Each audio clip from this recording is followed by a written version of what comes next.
Boa tarde, eminentes pares. Esse relógio nosso aqui do plenário está atrasado e nós vamos acertar pelo horário universal dos computadores.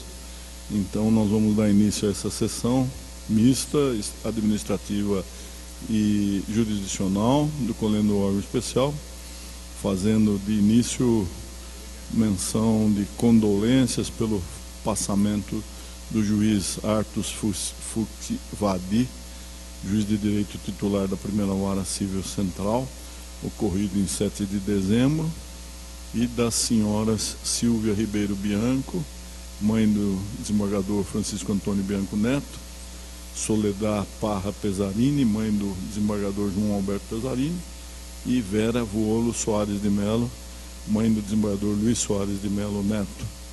Todos os falecimentos ocorridos nesta semana e que nos deixam profundamente entristecidos. Nós vamos iniciar com a pauta administrativa. O número 1 é uma proposta de denominação desembargador Lafayette Salles Júnior ao prédio do Foro Distrital de Itirapina. Isso porque o primeiro homenageado, o desembargador Roberto Rodrigues, a família solicitou que fosse trocado o nome diante da desvinculação do desembargador falecido com a cidade e o Foro Distrital de Itirapina. Então veio por escrito, nós estamos propondo a substituição para homenagear o desembargador Lafayette Salles Júnior. Aprovado. Número 2, uma minuta de resolução que dispõe sobre a vinculação do Centro de Ressocialização de Presidente Prudente e da Penitenciária de Pracinha à unidade do Departamento Estadual de Execuções Criminais da 5ª Região Administrativa com sede em Presidente Prudente. É mais um passo no sentido da centralização regional das execuções criminais. Número 3, ofício do desembargador Antônio Carlos Matias Couto, presidente do TRE, solicitando a indicação de um jurista para integrar a lista tríplice para o cargo de juiz efetivo, classe jurista, em substituição ao Dr. Paulo Hamilton Siqueira Júnior, e a sugestão do TRE é que seja indicada a doutora Clarissa Campos Bernardo, que já tem atuação ali naquela corte. Aprovado? Número 4, indicação para provimento de um cargo de desembargador de carreira, decorrente da aposentadoria do desembargador Arthur Delguercio Filho, e o indicado é o Dr. Antônio Tadeu Ottoni. Aprovado. Número 5, permuta solicitada pelas doutoras Rosana Moreno Santizo, juíza da 2ª Vara da Família e Sucessões de Jabaquara, e Luciana Leal Junqueira Vieira Rebelo da Silva, juíza da 3ª Vara Civil do Foro Regional de Pinheiros. Aprovado. O mais são os afastamentos de rotina da 2ª parte da sessão administrativa. Em sendo aprovados, nós agradecemos a doutora Rosana e está encerrada a sessão administrativa.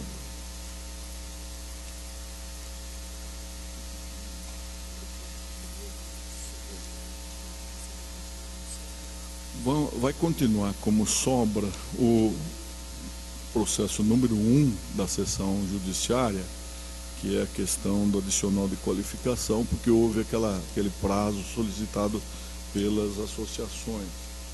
O número 2 permanece adiado a pedido do desembargador Antônio Carlos Vilém, e o número 19 foi adiado por uma sessão para sustentação oral. Nós vamos iniciar com uma sustentação oral, que é exatamente o número 3 da pauta. Convido o doutor Elvis Olívio Tomé a assumir seu lugar na tribuna. Consulto Sua Senhoria quanto à dispensa da leitura do relatório.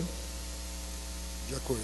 Então, o acionista está com a palavra. O relator é o desembargador Arantes Teodoro. É uma direta de inconstitucionalidade do município de Vinhedo. Além da Câmara Especial, Excelentíssimo senhor presidente José Renato Nardini, senhor relator Arantes Teodoro, demais desembargadores, senhor procurador-geral e representantes do Ministério Público presentes, colegas advogados, acadêmicos, o município de Vinhedo agradece a todos e vos cumprimenta. Como dito, trata-se de uma ação direta de inconstitucionalidade contra dispositivos de uma lei municipal que, além da organização administrativa do município de Vinhedo, da prefeitura de Vinhedo, mais propriamente dita, criou cargos em comissão e cargos também concursados. Existe um entendimento pacífico dos tribunais com relação àqueles cargos criados de confiança, mas que eles têm aquela característica meramente administrativa. Isso tem se pacificado. Não é isso que nos trouxe aqui, excelências. São alguns pontos que entendemos que destoaram do que vem acontecendo com relação às decisões judiciais diuturnas, e algumas nem tão diuturnas assim. A primeira é com relação às alegações do Ministério Público, do senhor Procurador-Geral do Estado, acerca do regime seletista que é utilizado no município de Vinhedo. Ele se insurge, o Procurador-Geral se insurge contra o regime seletista em Vinhedo, quando o que se tem visto é que o problema reside justamente na questão de o regime não ser único. Em Vinhedo o regime é único. Desde 1991, o regime em Vinhedo, o regime dos trabalhadores, é seletista. E por questão de isonomia, e também para não tornar um sistema híbrido, o pessoal de confiança e o pessoal concursado, e aqueles gratificados também, que são apenas ocupados pelos concursados, são seletistas no município de Vinhedo.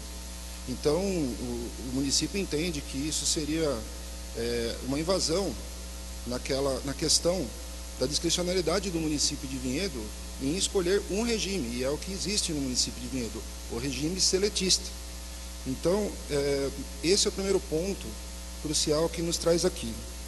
Até com relação ao regime, nós lembramos que o próprio artigo 39 da Constituição faz remissão ao artigo 7º da mesma Carta Magna, acerca dos direitos dos trabalhadores, direitos básicos dos trabalhadores. Então não há ofensa, ainda mais que aquelas questões atinentes exclusivamente aos ocupantes de função de confiança, quanto à multa rescisória e etc., elas não são motivo de controvérsia no município de Vinhedo. Não existe esse encargo a mais para o município com relação às funções de confiança. Então esse é o primeiro ponto, excelências, que nós gostaríamos de apreciar. Lembrando ainda que a regra é o sistema seletista e não o estatutário. O segundo ponto, com relação a cargos propriamente ditos, que o Procurador-Geral se insurge, as diretorias do município de Vinhedo estão sempre adstritas às secretarias municipais. São 16 unidades administrativas na municipalidade, sendo uma a Controladoria Geral do município, que foi criada na mesma lei. Sobre os cargos da Controladoria Geral não houve nenhum problema, e existe, inclusive, não houve problema no entender do Procurador-Geral.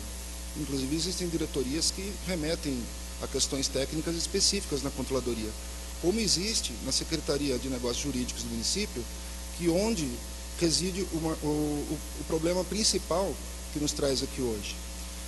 O senhor Procurador-Geral entendeu que são inconstitucionais o cargo de chefia de gabinete da Secretaria de Negócios Jurídicos apenas e as diretorias técnicas jurídicas. Existe a diretoria de processos judiciais e extrajudiciais, a diretoria de PROCON, diretoria de execução fiscal e a outra de, se eu não me engano, de normas técnicas legislativas.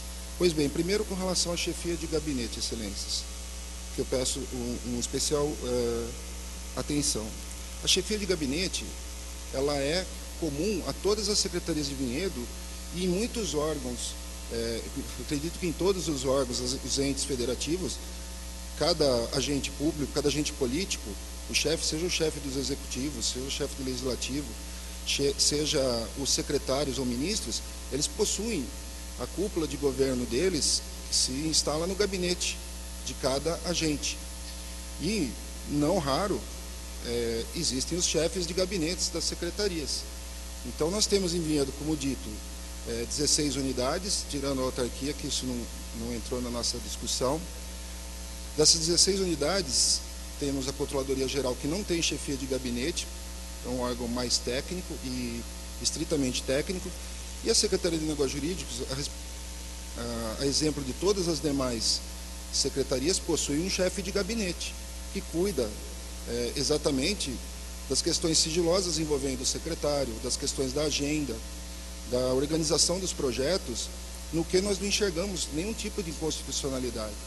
Entendo que houve uma confusão por parte do Ministério Público com relação a isso, porque não foi dada nenhuma atribuição jurídica exclusiva de procuradores de carreira para chefe de gabinete nenhum da Prefeitura de Vinhedo. Portanto, o município de Vinhedo se insurge contra a inconstitucionalidade desse item, que está na página, se me dão licença,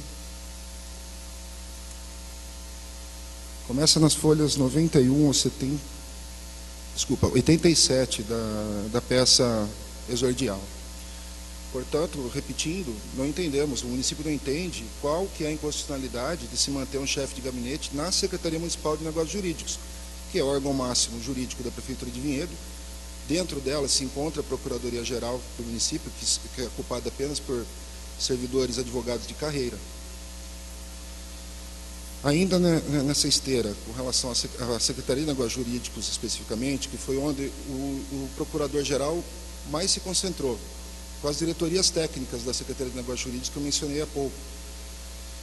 Existe uma confusão que é feita entre as atribuições dos procuradores de carreira. Eu entendo que houve uma confusão por parte do senhor procurador, com devida vênia, e aqueles que são assessores do prefeito e do secretário para assuntos estratégicos da administração, além de dirigir a secretaria e auxiliá-lo a dirigir a secretaria.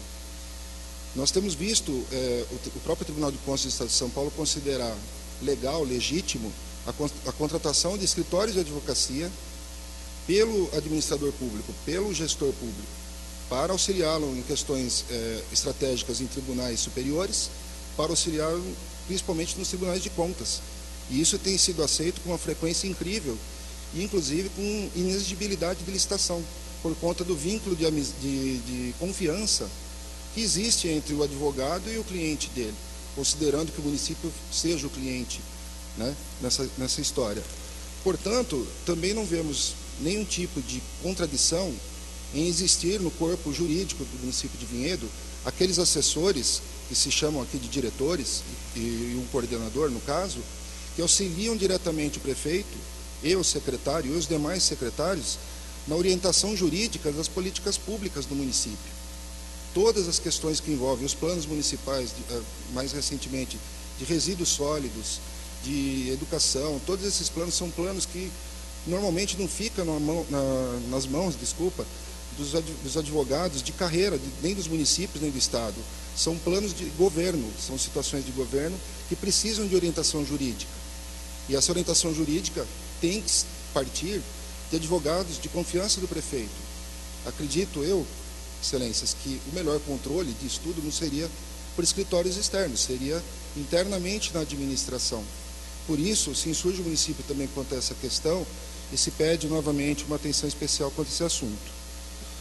Para encerrar, excelências, só um instante. Questão da proporcionalidade, que essa lei de que nós estamos falando, ela é de 2011. Ela foi elaborada após a lei anterior também ser considerada inconstitucional, inteira. Essas foram algumas partes que foram consideradas inconstitucionais e aquelas que nós mencionamos que são das criações de determinados cargos.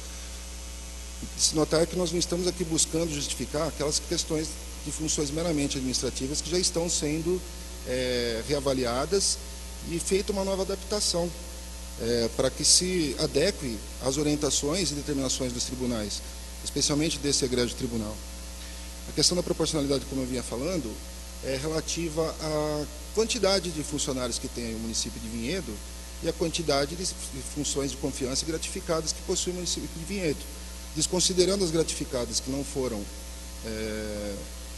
contestadas pelo excelentíssimo senhor Procurador-Geral, e sim, vamos nos ater apenas às questões de confiança, não chega a 300 cargos de confiança, são 270, se não me falha a memória, mas é por volta disso, frente a quase 3.000 funcionários.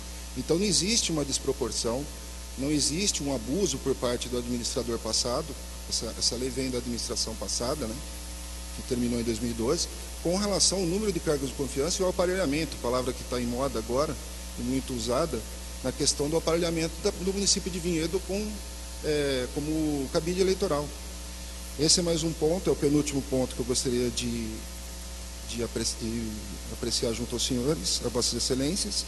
E a última é justamente a questão, vindo e não ser admitidas as nossas razões aqui, que seja concedida a modulação temporal dos efeitos da decisão. Nós temos aqui uma decisão desse mesmo egrégio tribunal. O relator é também o desembargador Arantes Teodoro, de uma lei do município de Pedregulho. A lei do município de Pedregulho ela é de 2013, e foi concedido para o município de Pedregulho, para esta Câmara Especial, modulação no prazo de 120 dias. Então, por último, excelência, se requer, então, os efeitos de modulação temporal. Espero deferimento, agradeço a atenção, boa tarde a todos. Agradeço a participação de Vossa Senhoria e a palavra agora está com o eminente relator, desembargador Arantes Teodoro. Senhor presidente, como se vê, o autor questiona a lei no tocante à criação de cargos de livre provimento, portanto, sem concurso público, e também pela adoção do regime de contratação seletista, que, segundo ele, seria incompatível com a estrutura da administração pública, porque reprime a dispensa imotivada pela imposição de ônus financeiros, estabilidade, etc. e tal. Eu inicio o meu voto transcrevendo as várias tabelas, são muitos cargos que estão sendo aqui questionados, né? E depois de fazer isso, eu registro que, simetricamente, o que prevê o artigo 37 da Constituição da República, a Carta Bandeirante anuncia que, como regra, investidor em cargo ou emprego público depende de aprovação prévia em concurso público de provas ou de provas e títulos. E a exceção, pois, são os cargos de confiança, que são declarados em lei de livre nomeação e exoneração e se destinam exclusivamente às atribuições de direção, chefia e assessoramento, segundo o artigo 115. Eu registro a lição de Márcio Camarosano, no sentido de que as atribuições de tais cargos justificam exigir dos seus ocupantes não apenas o dever elementar de lealdade às instituições profissionais e administrativas a que servirem, comum a todos os funcionários, como também um comprometimento político, uma fidelidade às diretrizes estabelecidas pelos agentes políticos, uma lealdade pessoal à autoridade superior. E anoto que esse tem sido o entendimento reiteradamente externado no órgão especial, eu transcrevo um julgado a respeito. E concluo, então, que é indispensável, portanto, que a lei especifique as atribuições de modo a deixar claro que se cuida de cargo típico de direção, chefia ou assessoramento, e não assim meramente burocrático, sem qualquer demanda de especial vínculo de confiança com os níveis elevados da administração. Não atende a essa exigência, evidentemente, o uso de expressões genéricas ou imprecisas. A falta, generalidade ou insuficiência dessa indicação impede validar a criação de cargos de livre nomeação.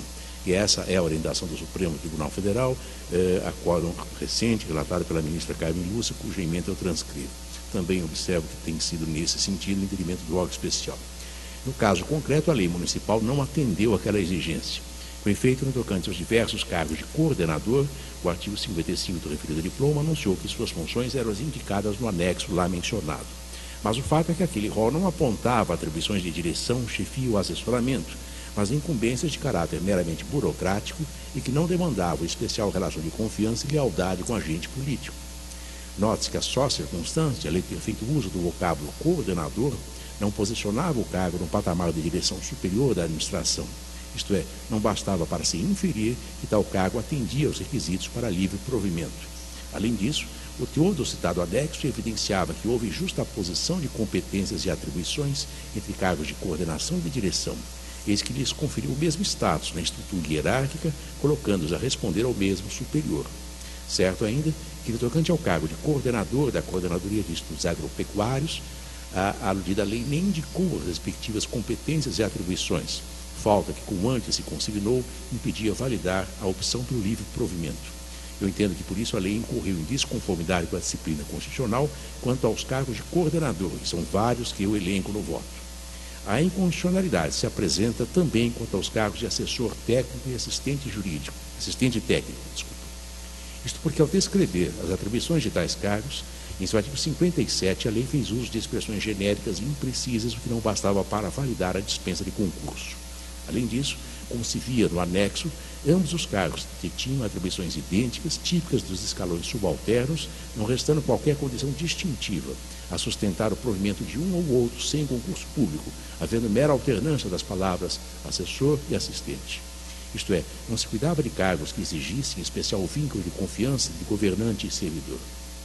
E como enfatizou a Procuradoria de Justiça, não se podia desconsiderar que, apesar da identidade de funções e da falta dos requisitos subjetivos que justificasse o preenchimento de um ou outro, havia entre aqueles cargos diferença remuneratória, o que evidenciava a artificialidade da adoção do regime de livre provimento. Eu transcrevo trecho do parecer do Ministério Público acerca do tema.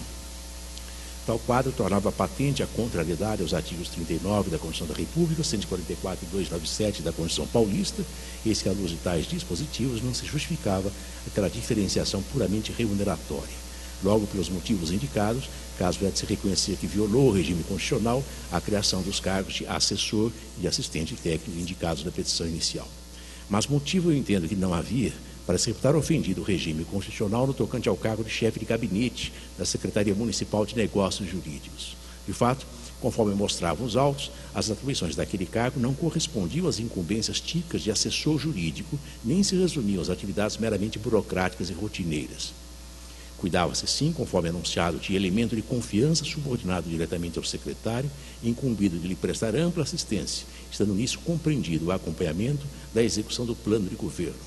Cargo com aquela especificação recomendava mesmo preenchimento por livre nomeação, como, aliás, ainda recentemente concluiu este órgão especial acerca de situação similar, e eu menciono ou aludo a julgado relatado pelo desembargador Borelli Tomás. Por outro lado, quanto aos cargos de índole jurídica, há que se ter em mente o artigo 132 da Constituição da República, segundo o qual o exercício das funções de consultoria jurídica e de representação judicial dos entes federados é exclusivo dos procuradores organizados em carreira, da qual o ingresso depende necessariamente de concurso público de provas e de títulos. Assim se dá, lembre-se, para assegurar a qualificação do corpo jurídico do ente público e também garantir a independência funcional de seus integrantes, mediante preservação da imparcialidade.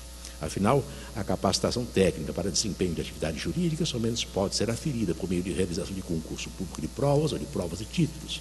A dispensa desse recrutamento com provimento do cargo baseado tão somente na confiança retrata claro o desvio de finalidade, o que o ordenamento jurídico repele.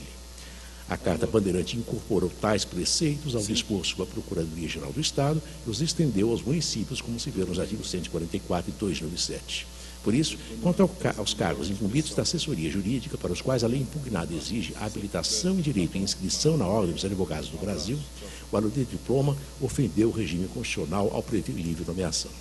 Nesta parte, contudo, a melhor solução para o caso não é de invalidar os citados cargos, mas adotar uma interpretação conforme a Constituição, isto é, no sentido de que a nomeação deve necessariamente recair entre os integrantes da chamada advocacia pública, ocupantes de cargos preenchidos por meio de concurso pelo sistema de mérito. Assim se dá no tocante aos cargos de diretor, da diretoria de assessoria jurídica, licitações, contratos, diretoria jurídica de execuções fiscais, processo administrativo, diretoria judicial de extrajudicial, defesa do consumidor e coordenador da Coordenadoria de Pesquisa Técnica e Legislativa, todos da Secretaria Municipal de Negócios Jurídicos. O pleito do autor eu entendo que também procede quanto à insurgência relativa ao artigo 4º do diploma aqui impugnado. Por definição, cargo de provimento em comissão é de livre nomeação e exoneração conforme o artigo 115 da Constituição de São Paulo.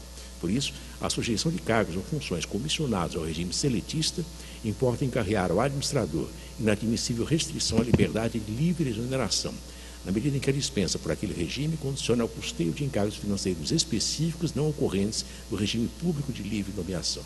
Neste sentido, é um entendimento já firmado no órgão especial, eu menciono acordo relatado pelo desembargador Guerrieri Rezende.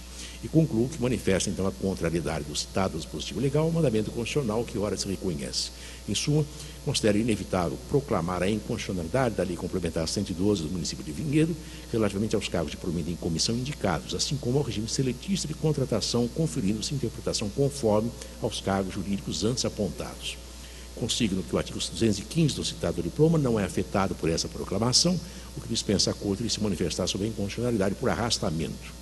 Considero também que se afigura razoável modular os efeitos dessa proclamação, como permite o artigo 27 da Lei 9.868, de modo a preservar a segurança jurídica relativamente aos atos já verificados sobre o regime legal original e em face da necessidade de implantação de nova estrutura administrativa no município. Assim, a inconstitucionalidade aqui declarada terá eficácia pela minha proposta depois de 120 dias da data deste julgamento. Em suma, senhor presidente, pelos motivos indicados, eu julgo parcialmente procedente a ação. O eminente relator julga parcialmente procedente a presente ação direta de inconstitucionalidade. Desembargador Xavier Aquino. Senhor presidente, só gostaria de saber do relator se é a primeira vez que essa lei foi editada ou foi travestida, Não, como só acontece. É a primeira vez. Eu acompanho, senhor presidente. Se precisar de alguma coisa, você chama. Está satisfeito, Vossa Excelência? Então pode ser esse o resultado, parcialmente procedente. Esse é o resultado, muito obrigado. A segunda sustentação oral é de número 9. Desembargador Francisco Cascone é o relator. Eu convido o doutor Felipe Fleury a assumir seu lugar na tribuna, consultando Sua Senhoria sobre a dispensa da leitura do relatório. Desembargador Corregedor. Estou impedido. Pois não. O senhor dispensa? Pois não. Então está com a palavra. Obrigado, doutor. Bom, excelentíssimos desembargadores, doutor representante do Ministério Público, nobres colegas. E o tema, excelências, eu fiz distribuir memoriais para Vossa Excelência para que Vossas Excelências possam principalmente acompanhar os fatos, em que há alguns períodos em que é importante que Vossas Excelências identifiquem para que nós possamos prosseguir no sustentação oral. Então, o fato, Excelência, a impetrante, ela desempenha atualmente a condição de interina em uma serventia extrajudicial em Jacareí. Só que, inicialmente, ela foi alçada a essa serventia na condição de interventora. Isso está indicado no primeiro item do memorial. Então, de outubro de 2011 a setembro de 2012, ela figurava como interventora da serventia. Interventora porque foi instaurado um processo administrativo disciplinar contra o titular da serventia e também contra o substituto dele.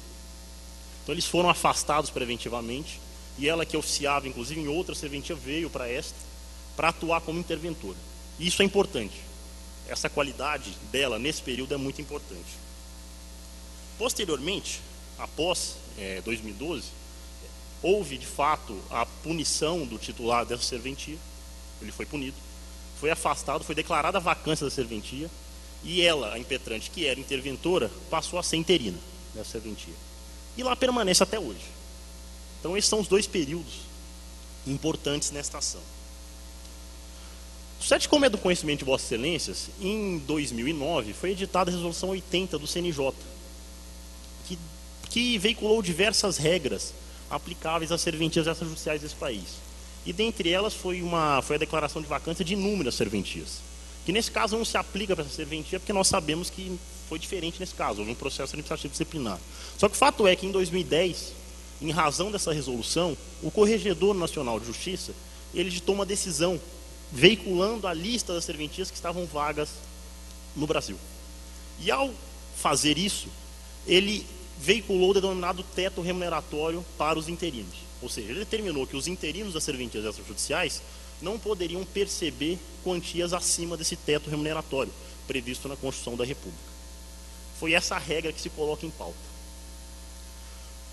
Após a decisão do Corregedor, a ANOREG e o SINOREG impetraram um mandato de segurança no Supremo Tribunal Federal, isso em 2010.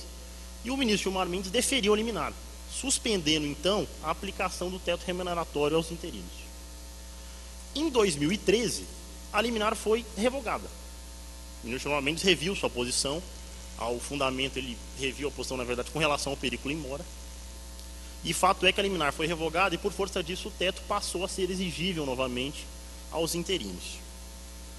Então, se nós voltarmos à nossa, digamos, à situação da impetrante, o fato é que até 2013 ela não tinha que recolher o teto. Por quê? Primeiro, que ela era interventora no primeiro período, eu tratarei disso mais à frente. Segundo, porque havia uma liminar que suspendia a eficácia da decisão do corregedor no país todo.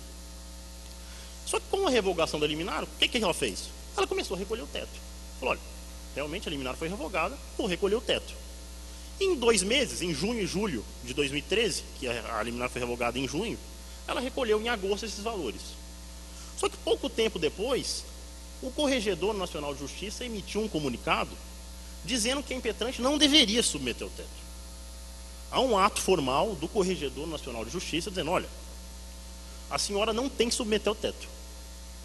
Em vista disso, e essa posição foi inclusive reiterada mais à frente em outubro. Por força disso, a partir de agosto de 2013, a impetrante cessou novamente o recolhimento dos valores que excederam o teto no desempenho dessa atividade interina na Serventia de Jacareí. Porém, para sua surpresa, em agosto de 2014, sobreveio um novo ato do Corregedor aqui do Estado de São Paulo, dizendo, olha, agora você tem que passar a recolher o teto. Só que ele não passou a cobrá-la só para o futuro. Ele também pretendeu cobrá-la para o passado. E é aí que, ao meu juízo, está o maior problema desse ato coator. Nas informações prestadas pelo Corregedor Geral do Estado de São Paulo, ele realmente diz, olha, realmente houve um equívoco naquela manifestação, no sentido de que em 2013 ela não precisava submeter ao teto. Houve um problema em que eles achavam que um outro mandato de segurança individual, em que a liminar ainda estava vigente, também se aplicava às serventias do Estado de São Paulo. Foi esse o problema. Mas não de fato, a liminar, com os efeitos nacionais, havia sido revogada em 2013. Só que o Corregedor Geral se equivocou, por força disso, determinou que a impetrante não recolhesse o teto de 2013 até 2014. Em 2014, que ele disse, nossa, meu Deus, erramos, vamos consertar. Só que ao dizer isso, ele está cobrando para o futuro e para o passado. E para o passado significa, excelências, cobrar, na visão do corregedor, desde 2011. De 2011 a 2014, aproximadamente a conta que a impetrante faz redunda em aproximadamente R$150 mil.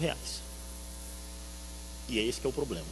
Então, após esse ato, em vista disso, nós impetramos a segurança, esse mandado de segurança que está a julgamento agora, pretendendo afastar, a exigência do teto, e 2, ainda que superado, a exigência dos valores pretéritos, até que o tema seja pacificado pelo Supremo Tribunal Federal, ou ao menos que ocorra o trânsito em julgado desse mandado de segurança. E mais, que pelo menos os valores também do período em que ela era interventora sejam também afastados, porque o regime é distinto, como eu começarei a tratar agora. Então esse, excelências, é o quadro fático. Quanto à validade do teto remuneratório, eu nem vou tomar o tempo de Vossas Excelências, e digo isso por quê? Porque o tema ainda está, digamos, em grande discussão no Supremo Tribunal Federal. O mandado de segurança 29039, que é esse em que havia liminar, ele ainda não foi julgado. Há um parecer do Procurador-Geral da República pela concessão da ordem, só que os autos estão com o ministro Gilmar Mendes aguardando a inclusão em pauta. Além disso, recentemente, acho que é coisa de 2 ou 3 semanas, foi reconhecida a repercussão geral desse tema em um recurso extraordinário distribuído ao ministro Dias Toffoli, em que, portanto, o Supremo Tribunal Federal mais à frente decidirá o tema. Então, não tratarei aqui da legitimidade da aplicação do teto, em que pese eu entender que é flagrantemente legítimo, pois a impetrante ela já está recolhendo os valores para o futuro. Isso eu não tratarei, em que pese ser objeto da ação. Eu tratarei aqui a validade de se exigir, neste momento, os valores tidos, que deixaram de ser recolhidos por ela, primeiro em virtude de uma liminar, segundo em razão de um ato do Corregedor Geral de Justiça desse tribunal, que cometeu um equívoco, mas que, em razão da validade, da presunção de validade desse ato, a impetrante o observou.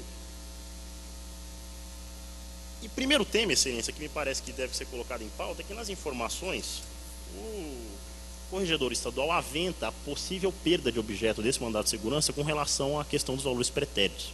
Isso porque, após a impetração da segurança, eles disseram, olha, realmente, me parece que seria um pouco exagerado, um pouco abusivo, exigiu o pagamento, digamos, de pronto desses valores pretéritos, que em alguns casos são muito elevados. Então ele determinou que o juiz corregedor local, ele dispusesse com sua margem de discricionariedade, qual seria a forma de recolhimento, se parcelado ou não, digamos, emitiu-se esse ato geral delegando essa atribuição para os juízes corregedores locais. Sucede, excelência, que ao menos no caso concreto, o tema não foi para frente.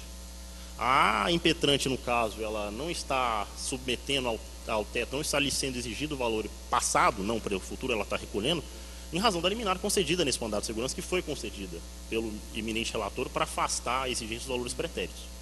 É isso. Ela não celebrou acordo lá no âmbito de Jacareí, não houve isso ainda. Ela não está recolhendo os valores pretéritos ainda de forma parcelada. Então me parece que o objeto do mandado de segurança se mantém. Nesse ponto eu não vejo problema. Ingressando no mérito, excelência, naquele período em que eu mencionei para Vossa Excelência, de 2011 a 2012, em que ela foi interventora, não há nenhum calço jurídico para se exigir esses valores. Não há nenhum calço jurídico. Primeiro porque ela responde como se titular fosse. A Lei 8935 é expressa nesse sentido. Segundo porque a decisão do corregedor que determinou a aplicação do teto remuneratório às serventias extrajudiciais em que se oficia o interino, não trata desse tema. Não trata de tema de intervenção. Isso não é objeto da decisão. Então não há uma regra geral veiculando a aplicação do teto ao interventor. Segundo o artigo 39, eu fiz transcrever no memorial, em rodapé, ele é expresso nesse sentido, ele disciplina esse tema. Quando o titular é afastado provisoriamente, enquanto pende uma discussão sobre a sua titularidade e se nomeia o interventor, a lei expressa ao determinar que metade da remuneração ela é depositada numa conta e será revertida ao titular caso ele não seja retirado da serventia, e a outra metade é paga por interventor. A lei é muito clara nesse sentido. Então, exigir esses valores de 2011 a 2012 não tem data vênia, nenhum fundamento jurídico. O tema que se coloca em pauta, que na minha visão é mais controverso, seria o período em que ela esteve, não recolheu por força da liminar, e 2, em razão daquele ato do próprio corregedor geral. É esse, me parece, o tema mais palpitante. Me parece, excelência, dado, não estou aqui querendo inovar a jurisprudência no sentido que a revogação da liminar opera-se efeitos ex nunc. Nós sabemos que há muito tempo a jurisprudência já caminha nesse sentido de que, de fato, retroage. Mas nesse caso é diferente. É diferente porque, primeiro, que a liminar foi revogada pelo próprio ministro Gilmar Mendes, não por uma razão de mérito, e que o tema ainda está em discussão no Supremo Tribunal Federal. Esse é um dos primeiros fundamentos. Segundo fundamento, excelência, em que o tema, veja, o tema ele espraia efeitos para outras esferas. A impetrante, como suposto esses valores pertenciam a ela, que eram receita dela, ela tributou esses valores pelo imposto sobre a renda. Se exigir esses valores dela agora, como que vai fazer? Ela já pede a restituição para a União, e se depois a ação for julgada procedente, o Supremo entender que de fato o teto é ilegítimo, como que faz? Ela tem que recolher de novo. Então são situações, me parece, que no momento, o que se soa mais razoável? Vamos esperar, pelo menos transitar em julgado esse mandado de segurança, ou o tema ser decidido pelo Supremo, para exigir os valores pretéritos. Enquanto isso, ela continua recolhendo os valores para o futuro. Os valores pretéritos, já que não foram recolhidos, por que se vai exigir agora dela esses valores, sim, que ela se fundou numa liminar e se fundou num ato do próprio Corregedor-Geral de Justiça? Me parece não ser o caso. E mais, excelência, e nesse caso, na minha visão, é indiscutível a flagrante boa-fé, né, da impetrante, em que, repita-se, ela não descumpriu o teto por entender ilegítimo, foi uma oposição infundada. Ela, insisto no ponto, havia uma liminar concedida, e mais, o próprio Corregedor-Geral o próprio Corregedor emitiu um ato dizendo que nesse caso o teto era inaplicável para ela. E um outro tema, excelências, que também nós postulamos é que não lhe seja também aplicável nenhuma sanção, nesse caso, porque, repito, ela agiu de boa-fé, mas se nesse caso, pelo menos até agora, não houve nenhuma intenção do Estado de São Paulo, do Corregedor-Geral, de lhe impor uma sanção. Então, excelências, o tema, eu já encerrando a sustentação, em que, como eu havia dito, o tema, digamos, ele é complexo no fato, mas nesse caso, o tema jurídico eu diria que é relativamente simples. Então, é exatamente isso. O primeiro pleito, a primeira pretensão é afastar a legitimidade do teto, as exigências para o futuro e para o passado. Esse tema está em discussão no STF. Isso não há dúvida. O segundo pleito é para que não seja determinado o recolhimento, ou determinada a exigência dos valores por ela recolhidos quando ela era interventora. Essa é a segunda pretensão. que vai de 2011 a 2012. A terceira pretensão é que, neste momento, ou seja, até o trânsito em julgado da ação, também não lhe sejam exigidos esses valores pretéritos, seja por força da liminar ou do ato do corregedor. Isso vai de 2012 até 2014. E mais, ainda que Vossa Excelência entenda que é o caso de se exigir os valores pretéritos nesse momento, que pelo menos se determine que não se possa exigi-la de modo à vista esses valores, de modo, digamos, de um ato só, em que, em si, isso superam mais de R$150 mil. É isso, Excelência, procurando pela Constituição da Segurança, lhes agradeço muito pela atenção. Obrigado, presidente. Agradeço a participação de Vossa Senhoria. E a palavra está com o eminente relator, desembargador Francisco Cascone. Senhor presidente, cumprimento o nobre advogado pela clareza da sua sustentação. E já adianto, os fatos foram relatados efetivamente e cronologicamente como ocorreram, o que permite até que eu faça um resumo, dentro da medida possível do meu voto, porque a cronologia é exatamente esta. A impetrante objetiva, através de medida estrita essência, desobrigar-se de observar o teto remuneratório previsto no artigo 37, inciso 11 da Constituição da República, consoante determinação do Corregedor Nacional de Justiça, enquanto ocupante interina do cargo de tabelião em exercício no segundo tabelião de notas de protestos da comarca de Jacareí. Daí impugnar ato da Corregedoria Geral da Justiça Paulista, que a obrigou a recolher os valores excedentes, pretéritos e presentes. Tecendo a cronologia dos fatos, o Conselho Nacional de Justiça, no âmbito de sua competência constitucional, editou em junho de 2009 a Resolução 80, mencionada pelo ilustre advogado. E em decisão datada de julho também de 2010, o eminente ministro Gilson Dipp, então Corregedor Nacional de Justiça, e com vistas ao que dispõe aludida a Resolução 80, proferiu a decisão copiada folhas 32 e 36, determinando, entre outros assuntos, que os responsáveis pelos serviços extrajudiciais que não estivessem classificados entre os regularmente providos deveriam observar o teto remuneratório de 90,25% dos subsídios dos ministros do Supremo Tribunal Federal, recolhendo o excedente em fundo específico para tal finalidade. No item 6.3 dessa resolução, que eu transcrevo e não vou lê-la toda, consignou expressamente: nenhum responsável por serviço extrajudicial que não esteja classificado dentre os regularmente providos poderá obter remuneração máxima superior a 90,25% do subsídio dos ministros do Supremo Tribunal Federal em respeito ao artigo 37, inciso 11 da Constituição Federal.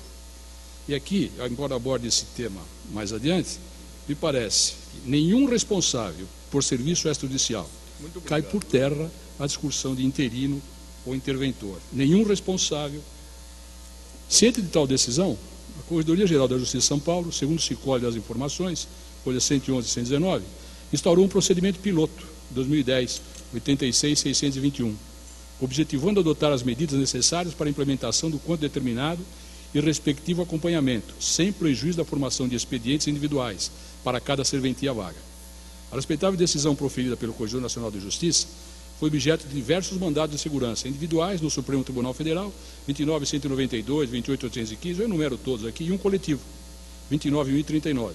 Este último relatado pelo eminente ministro Gilmar Mendes, impetrados pela Noreg e Sinoreg, em que considera liminar, em setembro de 2010, para suspender a obrigatoriedade do recolhimento dos excedentes.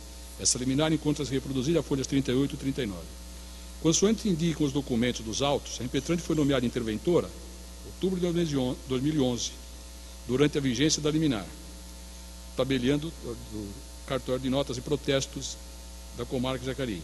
Transmudou-se a situação da impetrante de interventora para interina em setembro de 2012, consoante portaria da Corregedoria Geral da Justiça. Por questões que não comportam análise, o eminente ministro Gilmar Mendes revogou a liminar concedida nos autos do mandado de segurança 29.039, que beneficiava a impetrante por ser associada à Sinoreg, em maio de 2013, restabelecendo, por consequência, a necessária observância ao teto remuneratório, consoante decisão originalmente exarada pelo Corregedor Nacional de Justiça. No âmbito da Corregedoria Geral de Justiça Paulista, foi expedido o comunicado 723, 2013, publicado em 12 de junho, folhas 144, que informou sobre a revogação da aludida liminar e determinou a regularização do recolhimento dos excedentes, tendo promovido ao impetrante o recolhimento referente a junho e julho, como também mencionado. Em agosto do mesmo ano, novo comunicado, 1013 de 2013, orientando os senhores juízes e corregedores permanentes a fiscalizarem os recolhimentos dos excedentes de interinos não associados ao Sinoreg. Nele constou expressa ressalva quanto ao impetrante, de que ela não estava obrigada a esse recolhimento. No comunicado 1324, publicado em outubro, de conteúdo semelhante, constou ressalva similar em relação ao impetrante. A unidade não precisa comprovar o recolhimento, amparada por liminar.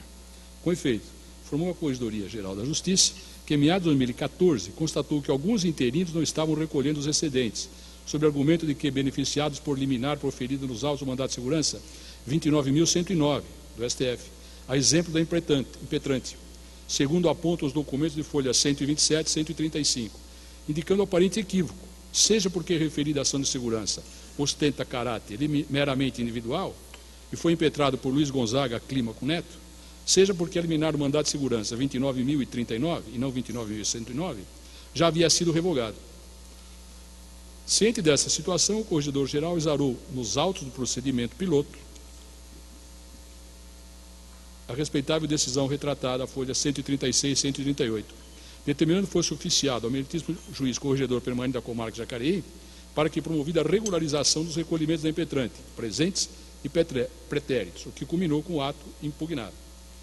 Com efeito, bem apontam as informações prestadas, tal como o parecer da douta Procuradoria-Geral de Justiça, que a imposição do teto remuneratório não decorreu de ato ou deliberação do Corregedor-Geral da Justiça de São Paulo, que apenas deu cumprimento à ordem expedida pelo Conselho Nacional de Justiça, firmada em decisão do ministro Corregedor Nacional de Justiça. Tem-se, então, que o ato efetivamente impugnado, folha 71, ostenta a natureza meramente executória, é dizer, só determina o cumprimento da decisão proferida em outra esfera no âmbito de sua atuação. Lado outro, no que tange à determinação da Corregedoria-Geral de Justiça de São Paulo, impondo regularização dos recolhimentos pretéritos da impetrante, constata-se também a carência processual superveniente, em razão da decisão proferida nos autos do procedimento piloto 86.621, retratada a folha 120 e 126. Consoante delineado nas informações, abro aspas, decidiu-se por esclarecer definitivamente a matéria e traçar diretriz uniforme a ser seguida por todos os juízes e corregedores do Estado, ao menos em relação aos recolhimentos do período não abarcado pela decisão liminar do mandato de segurança 29.039. Partiu-se da premissa de que, ciente da revogação da liminar proferida, o mandato de segurança coletivo 29.039, STF, e do equivocado aproveitamento da liminar exarada no mandato de segurança individual 29.109, cuja decisão em princípio produz efeitos apenas interpartes, resumiu-se a situação dos interinos da seguinte forma: os que deixaram de recolher porque amparados por mandato de segurança individual, por ele impetrados, os que deixaram de recolher alegando estar amparados por mandado de segurança coletivo 29.039, os que deixaram de recolher alegando estar amparados pelo mandato de segurança individual 29.109, mas que são associados da Sinoreg e Anoreg, situação do impetrante, e finalmente os que deixaram de recolher alegando estar amparados pelo mandato de segurança individual 29.109 e não associados também. A decisão do corregedor, em resumo, e aqui ante o exposto, revogo decisões em sentido contrário e determino que se expeça comunicado aos juízes corregedores permanentes para que examinem, caso a caso, a situação de eventual interino de serventia que esteja afeta a sua fiscalização. Se o interino estiver protegido por mandado de segurança individual, por ele impetrado, permanece desnecessário o recolhimento. Se, no entanto, os recolhimentos deixaram de ser feitos com amparo do mandato de segurança número 29.109, todos os atrasados devem ser recolhidos, salvo se o interino for associado a Sinoreg e Anoreg, hipótese em que são devidos o recolhimento dos excedentes do período transcorrido entre a decisão do CNJ e a concessão da liminar do mandato de segurança, coletivo 29.039, bem como do período que sucedeu a revogação da liminar. Os juízes corregedores permanentes devem, segundo a sua discricionariedade, estabelecer prazos e formas razoáveis de recolhimento, sem prejuízo de recolhimentos futuros, a fim de não inviabilizar a própria continuidade do serviço.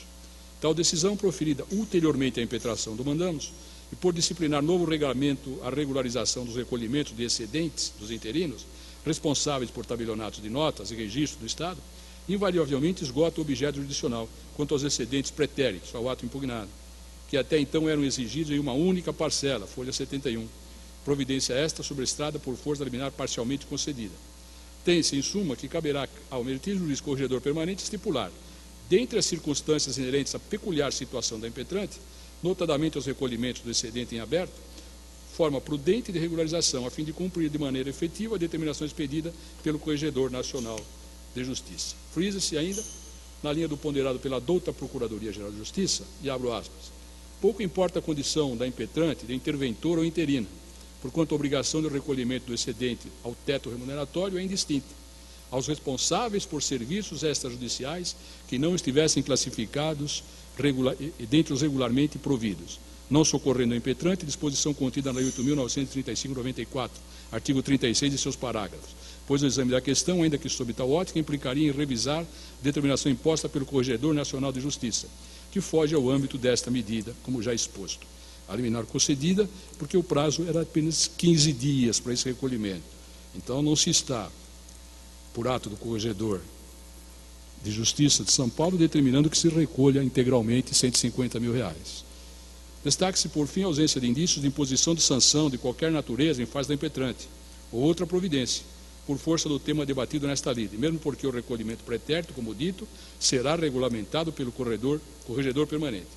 Por essas razões, senhor presidente, resumidamente, reconhecida a carência processual e ausente direito líquido e certo a ser protegido, pelo meu voto eu denego a segurança e revogo a liminar.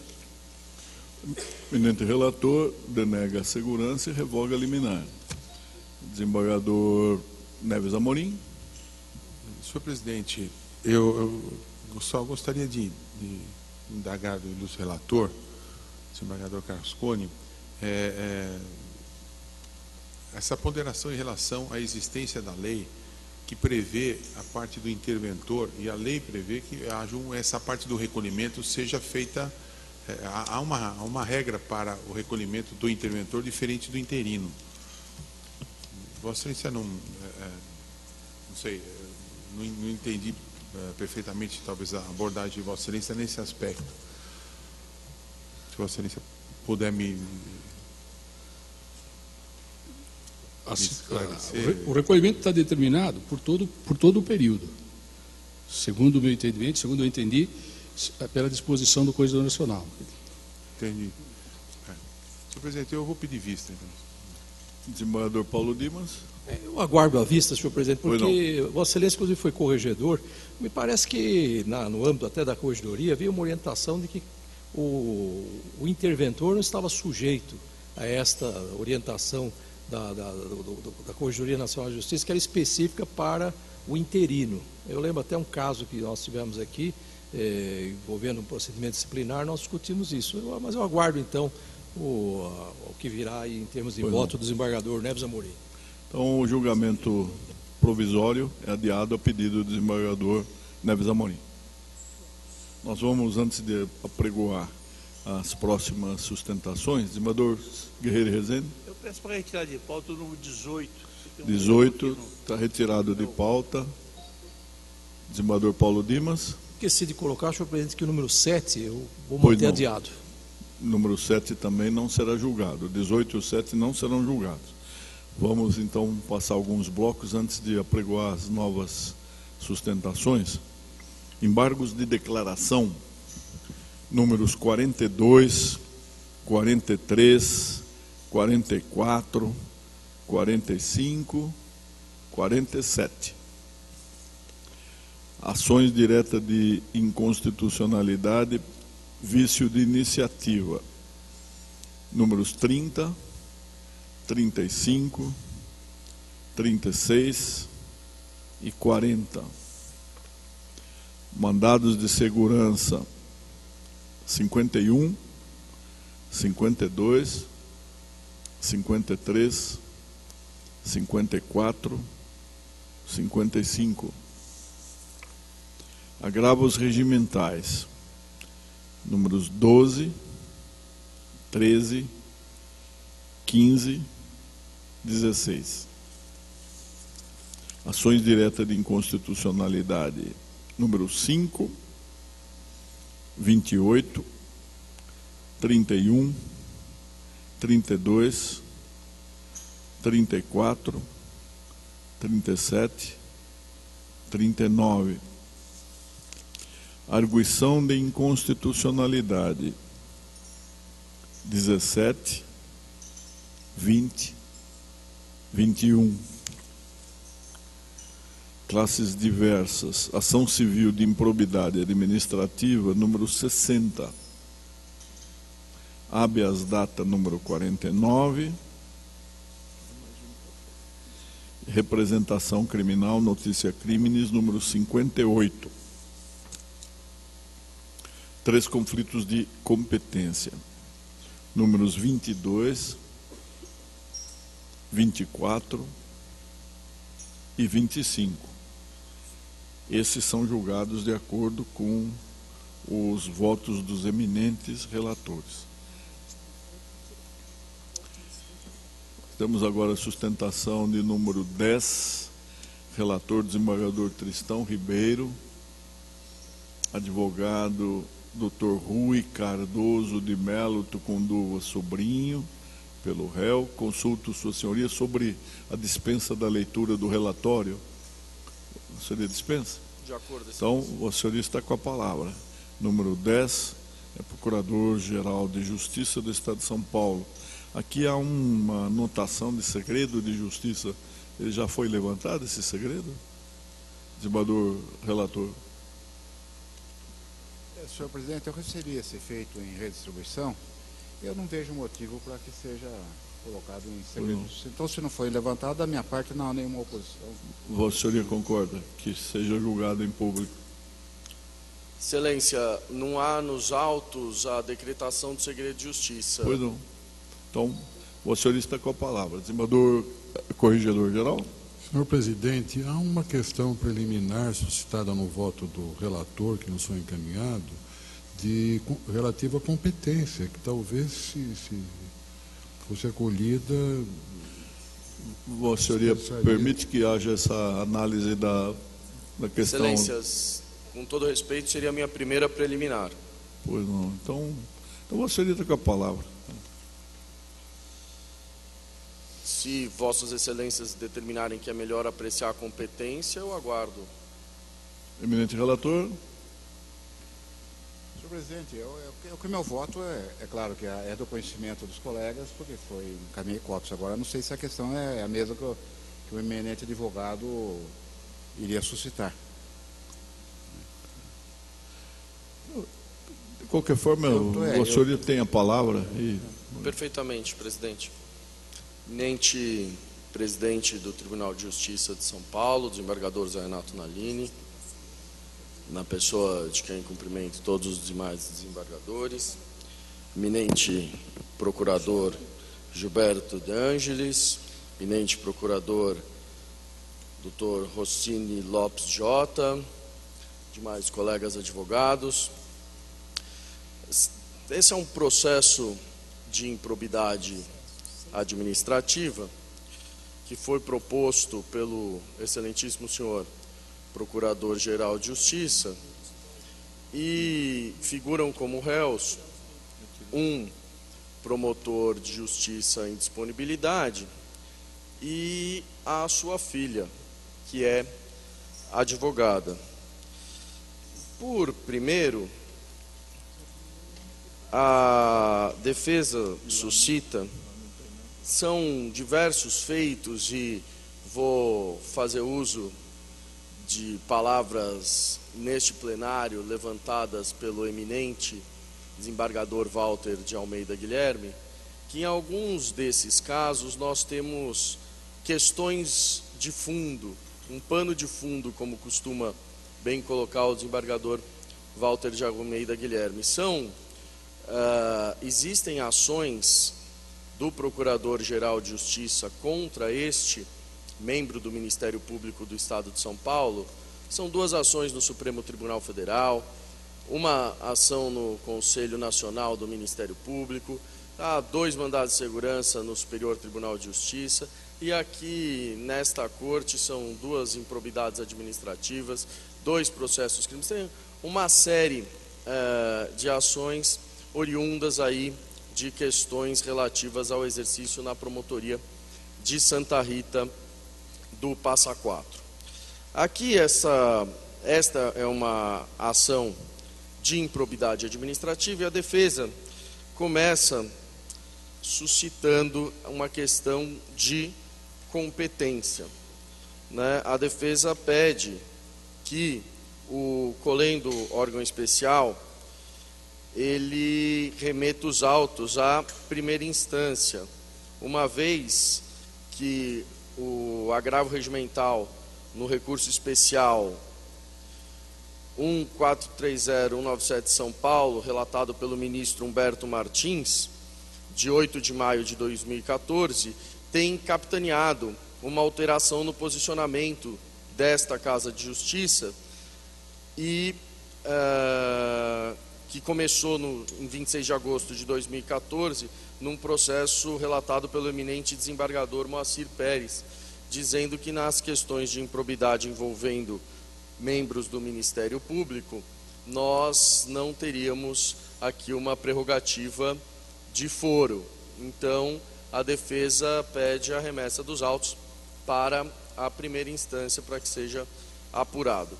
Em segundo lugar, a defesa entende, data máxima vênia, que a via eleita ela não é adequada, porque a lei de improbidade administrativa... Doutor Rui, se a gente pudesse analisar essa questão... Perfeitamente, você, não é? presidente. Porque assim você iria poupar. Perfeitamente, claro. Eminente relator. Senhor presidente, então, com meus comentários, eminente advogado, doutor Rui, estou com dúvida, a questão é essa realmente, eu estou propondo esse colendo órgão especial, na linha de precedentes até recentes dessa corte, alguns deles mencionados aqui da tribuna, que reconheça a sua incompetência absoluta para o julgamento dessa ação, remetendo os autos à primeira instância. Já se firmou aqui o entendimento de que nessas ações de ação de improbidade administrativa, nesse caso ajuizada contra o promotor de justiça em disponibilidade e a filha dele, inexiste prerrogativa de foro por punção. Então essa é a proposta então, que eu faço ao esse colendo órgão especial. O órgão especial está de acordo? Então, esse vai ser o resultado, doutor Rui. Assim, poupa a sua sustentação. Muito obrigado pela participação. Presidente. Eu agradeço, sendo a minha última manifestação perante essa corte neste ano. Eu gostaria de desejar a todos os eminentes desembargadores, membros do Ministério Público, funcionários da Casa, que tenham boas festas, um ano novo excepcional. Obrigado. Muito obrigado, doutor Rui. Retribuímos os votos. Muito obrigado. Os números 8 e 11 não serão votados hoje porque o desembargador Malheiros teve um problema em saúde de pessoa de família, teve de se retirar e não vai voltar. Eles vão ficar como sobra, números 8 e 11. Agora nós vamos julgar os números 14 e 38, que são um julgamento em conjunto. O desembargador Guerreiro e Rezende é o relator, é um agravo regimental do município de São José do Rio Preto. Senhor presidente, senhores desembargadores, a questão aqui é a seguinte: é uma ação direta objetivando a inconstitucionalidade do artigo 1º, inciso 2 da Lei Municipal 11.055, que autoriza a alienação de área verde no bairro Nova Redentora do município de São José do Rio Preto. A competência do município para legislar sobre o urbanismo é supletiva a teor do artigo 24.1 e artigo 30, inciso 1, 2 e 6 da Constituição e 144 da Constituição Estadual. A lei que desafeta o bem público deve subordinar-se às Constituições Federal e Estadual para obter legitimidade. A alteração da destinação de áreas verdes do loteamento ocorre em situações excepcionais estabelecida pela Constituição Bandeirante. A norma local não se enquadra em nenhuma dessas exceções. Ofensa aos artigos 144 e 180, inciso 7, ambos da Constituição Bandeirante. O agravo regimental, a meu ver, está prejudicado. A inconstitucionalidade aqui está configurada de ação, pelo meu voto, em resumo, é procedente. O eminente relator julga procedente a ação. E esse é o resultado, prejudicado o agravo regimental. Outro julgamento em conjunto, agora da relatoria do desembargador Luiz Zambra, números 29 e 33, uma direta de inconstitucionalidade de Paraguaçu Paulista.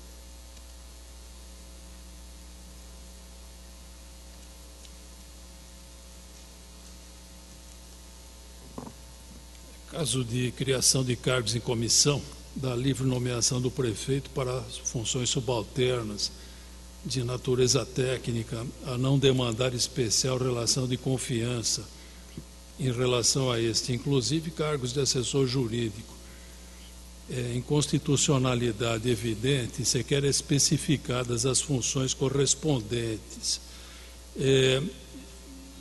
Como não havia especificação, eu solicitei informações complementares e vieram no seguinte sentido, de que, por decreto, o prefeito as especificaria. Quer dizer, isso eu acho que é a mesma coisa que botar a raposa dentro do galinheiro para tomar conta das galinhas. E, quer dizer, não está na lei, o prefeito coloca o que ele quiser. A inconstitucionalidade me parece evidente. Eu estou julgando a ação procedente nos termos das manifestações da Procuradoria de Justiça com modulação, porque essa lei tem mais de 10 anos, então seria daqui para frente somente. Eu estou fixando um prazo de 120 dias. O eminente relator propõe a procedência da ação com modulação, prazo de 120 dias. E esse é o resultado. O julgamento em conjunto agora de 4 processos, números 26, 27, 56 e 57, todos da relatoria do desembargador Paulo Dimas Mascaretti. Crime de calúnia, injúria, difamação, querelante Guilherme Ramos Feres Scherfen e querelado Maurício Henrique Guimarães Pereira Filho, juiz de direito.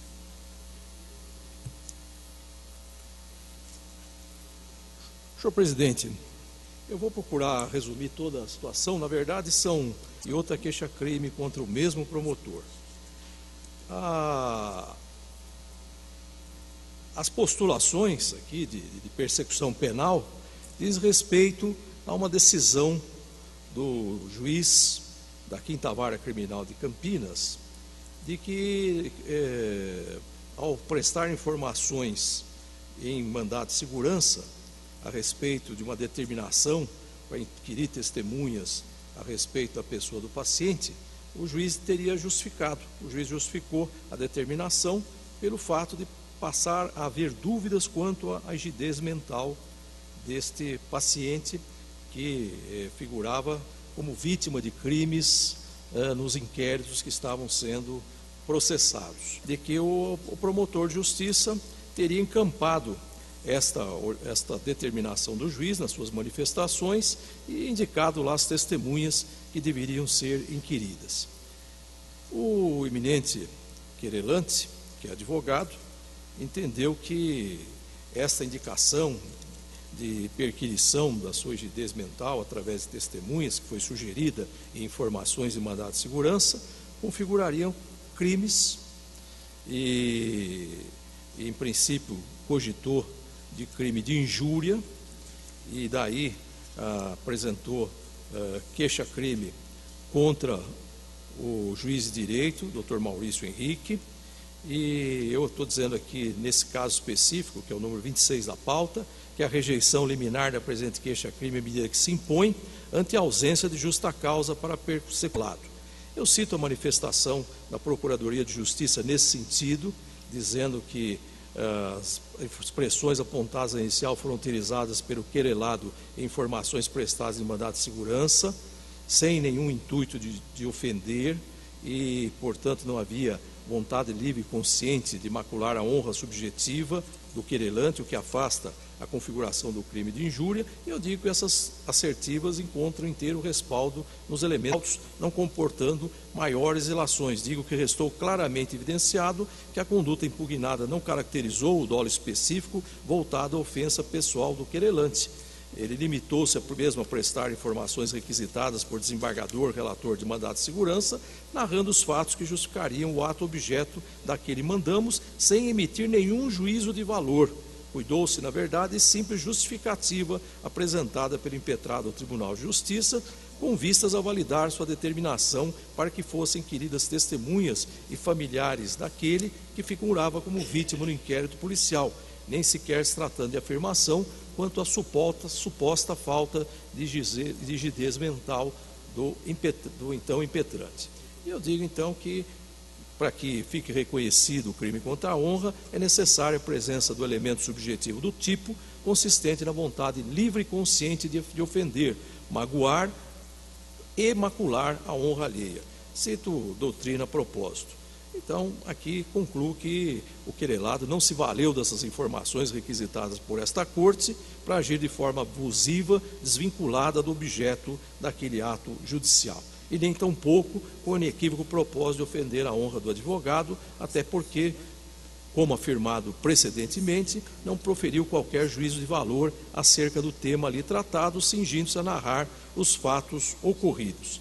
E falo que, de qualquer modo, sobreleva na espécie a disposição contida no artigo 142, inciso 3º do Código Penal, que prevê causa excludente do crime ora noticiado, assentando que não constitui injúria punível, conceito desfavorável emitido por funcionário público em apreciação ou informação que preste no cumprimento de dever do ofício. Cito ainda, no caso do juiz, o artigo 41 da Lei Orgânica da Magistratura Nacional, dizendo que o magistrado manifestar ou pelo teor das decisões que proferir. Portanto, aqui não há nenhum excesso, foram manifestações lançadas no regular exercício da judicatura pelo magistrado e que não tem o condão de tipificar o crime de injúria que foi caracterizado. Ainda porque, no especial caso dos autos, as supostas irrogações consistiram em meras informações prestadas pelo querelado, sem qualquer conteúdo decisório ou opinativo. Cito precedentes desta Corte nesse sentido e digo aqui nesse caso que, ficando evidenciada a ausência do elemento subjetivo do injusto, bem como diante da presença de causa de exclusão de antijuridicidade, eu entendo que não há justa causa para a instauração da ação penal privada e proponho a rejeição liminar dessa queixa-crime apresentada contra o juiz.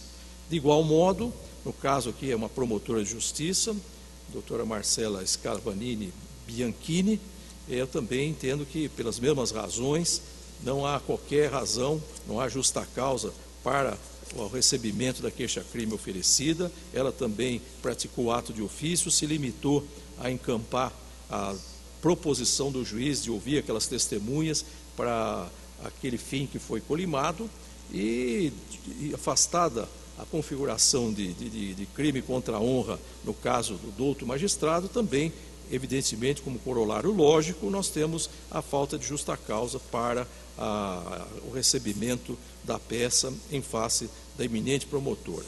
E também, no caso concreto, evidentemente, ela goza dessa inviolabilidade em razão da prerrogativa de ser membro do Ministério Público, praticando o ato de ofício. Eu menciono aqui, além do artigo 142, inciso 3 do Código Penal, a Lei Orgânica do Ministério Público, que é a Lei Federal 8.625 de 93. E, nessa linha, também propõe a rejeição da queixa-crime em relação à doutora Marcela. E aqui nós temos também, sem prejuízo disso, duas representações criminais apresentadas ao Procurador-Geral de Justiça contra o juiz e contra a promotora, invocando situações que decorrentes dos mesmos fatos. E o eminente Procurador-Geral de Justiça já apresentou uma proposta de arquivamento apontando a ausência de indícios mínimos da existência de crime. Aqui também se pretendia imputar aos representados pelo mesmo fato a prática de crimes que seriam fraude processual. Então, senhor presidente, eu também aqui, acolhendo a manifestação da Procuradoria-Geral de Justiça, estou propondo o arquivamento das duas representações criminais. A proposta do eminente relator é pelo arquivamento. Desembargador Damião Koga. Senhor presidente, é excepcional o voto do eminente Paulo Dimas Mascaretti. Eu só sugeriria, porque o artigo 6º fala recebimento ou rejeição da denúncia ou queixa ou improcedência da acusação. A improcedência é mais ampla, ela põe um marco definitivo.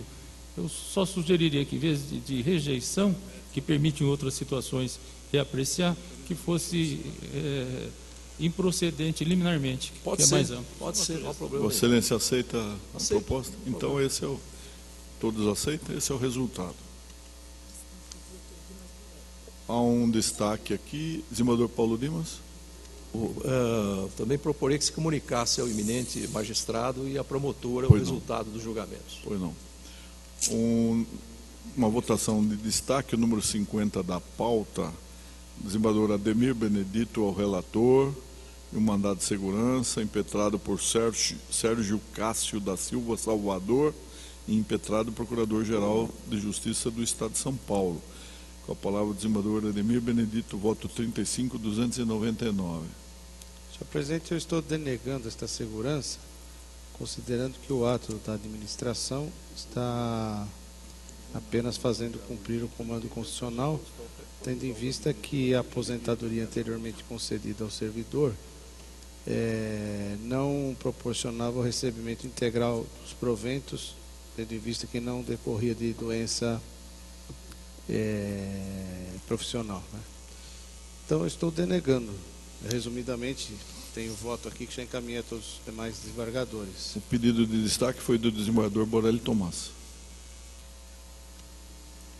Senhor presidente, senhores desembargadores, eu ouso divergir do voto do ilustre relator por conta do prazo decadencial decorrido entre a concessão da aposentadoria, que foi em 5 de agosto de 2005, e o desfazimento desse ato em 2013.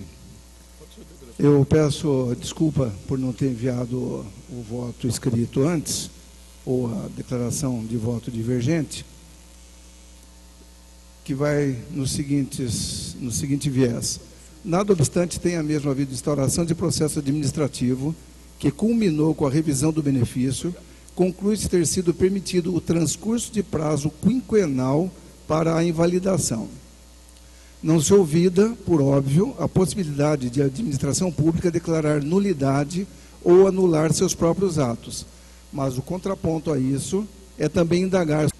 Peço licença para observar não poder nem dever prevalecer o entendimento da autoridade impetrada, ao desconsiderar a Lei Federal 9784, que dispõe ser quinquenal o prazo para anulação de atos, pois, como já escrito, está superado o quinquênio para que se possa rever e ou desfazê-lo. Sobre o tema, imprescindível referir excerto tirado de venerando acordo relatado pelo digno desembargador Ricardo Anaf. Nos idos de 2006, o Colégio Superior Tribunal de Justiça, com base no princípio da isonomia, determinou a aplicação invertida dos preceitos constantes do Decreto 20.910 de 32, em especial no que toca ao artigo 1º, para as ações de cobrança de multa propostas pelo Estado, valendo a transcrição, e vai longa a transcrição. Em 2008, o Colégio Superior Tribunal de Justiça pacificou a jurisprudência da Excelsa Corte, valendo a nova transcrição do ministro Castro Meira. Celso Antônio, faço a remissão. Celso Antônio Bandeira de Melo ensina que é caso de inversão desse mesmo lustro prescricional. E, resumidamente, colhe-se em Eli Lopes Meirelles que, a nosso ver, a prescrição administrativa, que tecnicamente é decadência, e a prescrição judicial impedem a anulação do ato no âmbito da administração ou pelo Poder Judiciário.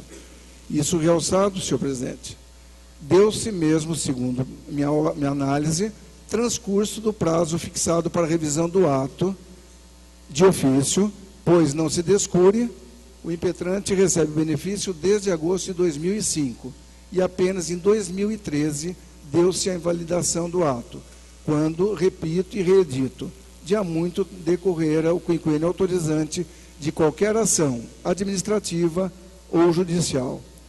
Então, senhor presidente, caríssimo desembargador relator, pelo meu voto, concedo a segurança. O relator denega e o desembargador Borelli Tomás concede a segurança. Podemos votar? Desembargador vice-presidente. Eu não estava esperando esta solução. Então, eu acho que então, melhor preparar. resultado provisório é adiado a pedido do eminente vice-presidente. O desembargador Borelli Tomás. Senhor presidente, em seguida, eu terminei o voto, era por volta de 12h45. Pois não. E em seguida eu já faço a remessa. Mas Vossa Excelência já votou. Que peço desculpa. Só oferece o texto, não é isso? Isso. Pois não.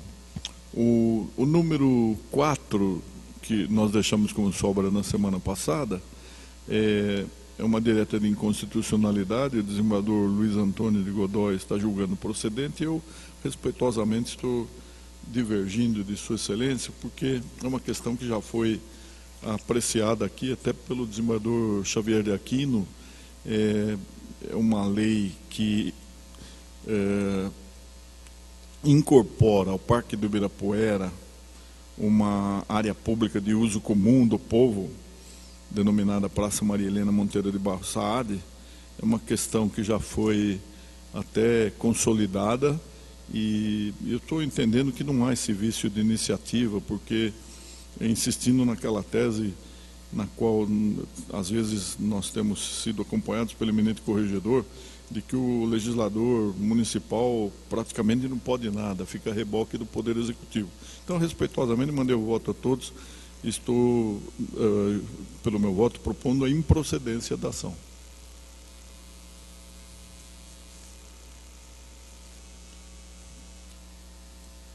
Desembargador Xavier Aquino.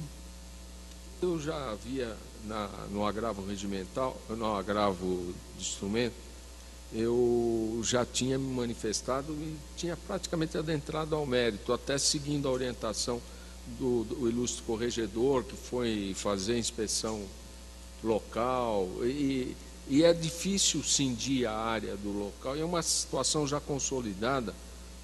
Eu mantenho o meu voto, eu estou divergindo.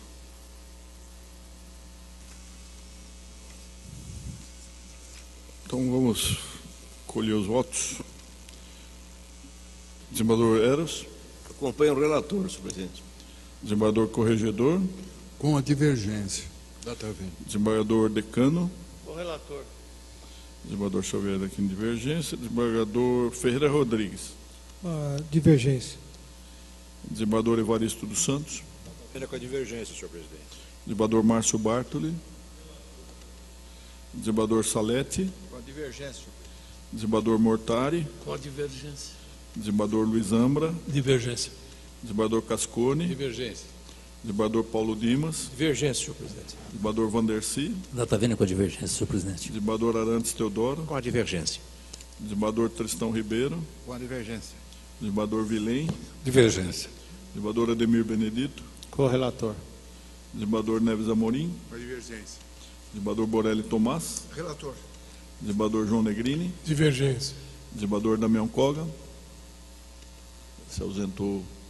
Então, aparentemente foi a divergência a vencedora. Desembargador Luiz Antônio Godoy declara, eu fico relator.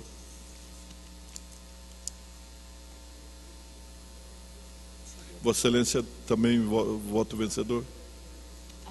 Então Vossa Excelência fica relator. Uma tranquilidade para mim. Agora nós temos as preferências. Número 59, sou eu relator, é um agravo regimental tirado de uma suspensão de tutela antecipada nos autos de um procedimento ordinário, pela qual foi determinada agravante não proceder ao desconto do imposto de renda incidente sobre o terço constitucional de férias. A presidência reconheceu o impacto orçamentário, o efeito replicador, porque se multiplicaria, e a decisão de primeiro grau, ela contraria uma orientação jurisprudencial predominante junto ao Colendo Superior Tribunal de Justiça, o que reforça a necessidade, diante do prognóstico de eventual reforma da decisão, da suspensão dos efeitos. Então, eu proponho o desprovimento do agravo. Esse é o resultado. O número 46, desembargador Roberto Mortari, embargos de declaração. Embargante o prefeito do município de Guarulhos. Senhor presidente, eu encaminhei cópia do voto aos eminentes colegas, eu estou rejeitando os embargos. Rejeição dos embargos. Agora, senhor presidente, eu gostaria de registrar Pois não? que o município de Guarulhos, ontem, uma xerox do Diário Oficial, o prefeito está reeditando A mesma lei. a mesma lei. Através, agora, um projeto de lei 4785 de 2014, 5 de dezembro. Nós demos pela inconstitucionalidade, eles renovam, reeditam a lei. Bem, Só para a ciência. quem propôs a ação novamente reiterará também a direta de inconstitucionalidade.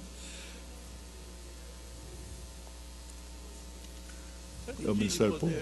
E eles queriam, nesse embargos aqui, modificar a modulação. Então não há como modificar, tem que deixar os 90 dias mesmo. Desembargador Paulo Dimas. A procura presente, talvez seja o caso até de uma reclamação, viu? Que eu acho Sim, até alguma coisa de nesse descumprimento, sentido. né? Descumprimento do acordo, assim. Desembargador Xavier, aqui no número 6 é o embargo de declaração, preferência. Eu não estou rejeitando. Rejeição dos embargos. Embargos de declaração, preferência número 48. É o desembargador Ademir Benedito.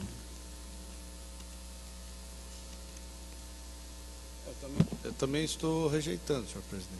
Embargos rejeitados. Com isso, nós encerramos a sessão, porque o desembargador Malheiros teve de se ausentar. Eu agradeço a participação de todos. A última sessão do Colhendo do Órgão Especial será no próximo dia 17, às 13h30. Já são 47 os processos da sessão judiciária a serem julgados. Muito obrigado a todos.